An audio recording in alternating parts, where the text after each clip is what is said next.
27 तारिख में बसिब बीजेडी गुरुत्वपूर्ण बैठक शंख भवन में एकाठी हेबे दलर सबु वरिष्ठ नेता एवं जिला सभापति।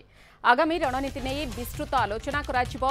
निर्वाचन पोस्टमार्टम कमिटी चयन भी रहिबो फोकस रे। बैठक में दलर सभापति नवीन पट्टनायक जोगदेबे। आगकू हेबाकु थिबा पदयात्रा नुआ कमिटी एवं अन्य सांगठनिक कार्यक्रम को नहीं हेबो विस्तृत आलोचना।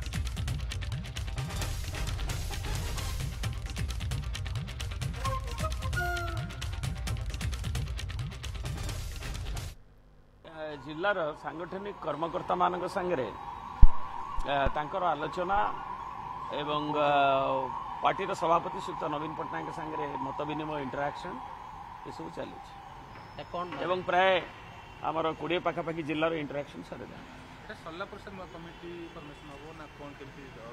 दलर सभापति निष्पत्ति करेंगे यहाँ सर पुणी पदयात्रा अच्छी कार्यक्रम मेम्बरशिप ये सब कथा गुड़ा भी विचार करा दिने 2 दिन भितर सर से विषय निष्पत्ति ने आम 27 तारिख दिन बोधे ये विषय समस्त डक तेणु